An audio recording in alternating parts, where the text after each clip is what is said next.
Ladies and gentlemen, good morning, good day, bonjour, namaste. Canada is proud to be a partner country at Vibrant Gujarat for the second time in a row.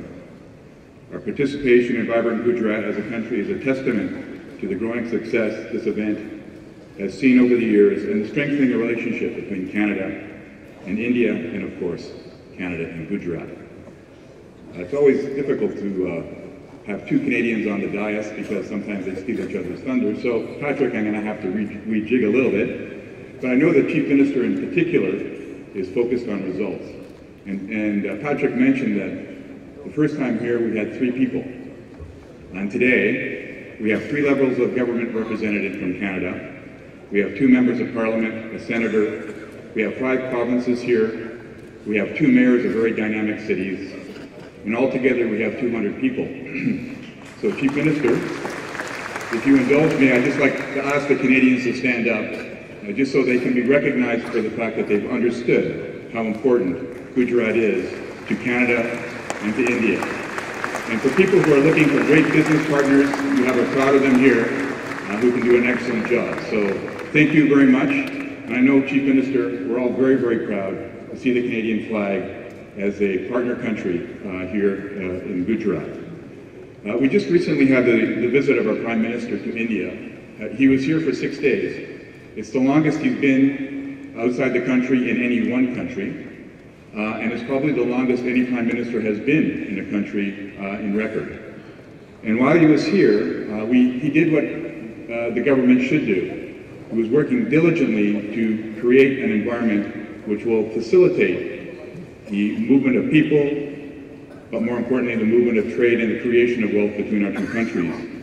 We will be starting our 7th round of the Comprehensive Economic Partnership Arrangement negotiations.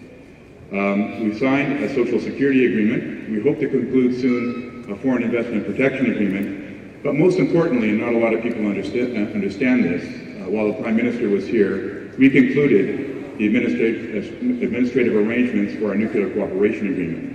Why is that significant? Well, basically, it's put behind us 35 years of history between our 2 countries, and now we're just looking forward in terms of being able to build a relationship in that particular part of the energy sector.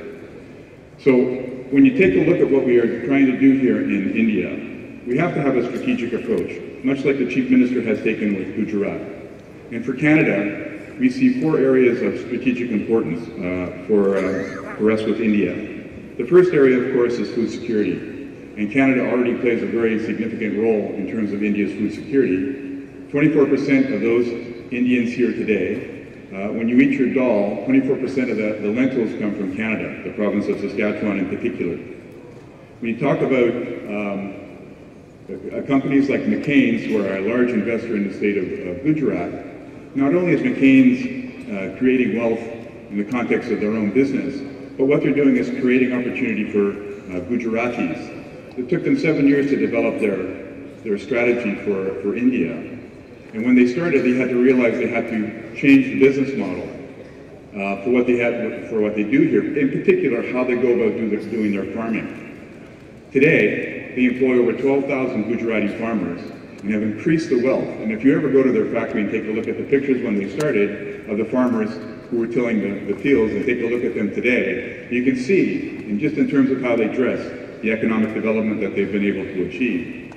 The second area of importance is education, and how Canadian educational institutions, and there are a number of them here as part of Vibrant Gujarat, can participate in elevating the levels of education here in specific and key sectors, but also providing opportunities for young, dynamic Gujaratis to come to Canada to learn. The third area is energy security. Now, Canada has been in India for over 60 years in the hydroelectric sector, and we have very strong Canadian companies operating here. And now, of course, nuclear, we're back in the game in India, but more importantly in some ways, we'll be able to work with India in terms of providing oil and gas. Now, Canada is sitting on the 2nd largest reserves of oil in the world, and we have more gas than we as a country of 33 million people, need. And we've been working with the Gujarati government and developing ways that we can bring that gas from the west and the east coast of Canada to India. As Patrick said, Canada is a great investment destination, and we're very fortunate to have a number of the companies that are here on the dais as investors in our country. And I think they've understood that what the Economic Intelligence Unit says is that in the next 3 years, Canada will be the #1 country of the G7 in terms of managing its economic development. And I think that says a lot. But a lot of this is due, and the reason we have such a large delegation is to the dynamic diaspora that we have in Canada. We have 1.2 million Canadians of Indian origin. 30% of those come from Gujarat. And I doubt there's many hotels that you would go into in Canada that wouldn't be owned by a Gujarati.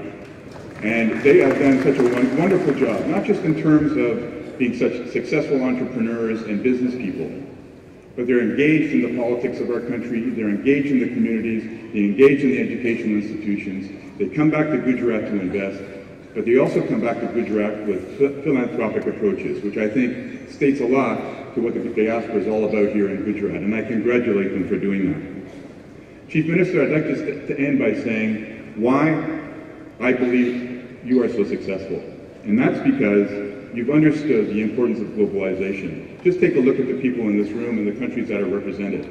For India to engage, they have to engage globally, and you've created the environment for that to happen, and you should be congratulated for that. And we often talk about Gujarat, and we talk about infrastructure, and we talk about certainty of investment, and that's all very, very critical. But I've met the Chief Minister now a number of times. And what I always find the most important thing is he understands the importance of human resources. Because without human resources, without the people to drive the development, nothing will really happen. And that, I think, is critical. And again, Chief Minister, congratulations. So on behalf of all the Canadians here, thank you very much for allowing us to be a partner country, and thank you for, very much for being who you are in terms of developing the growth model for India. Thank you. Thank you.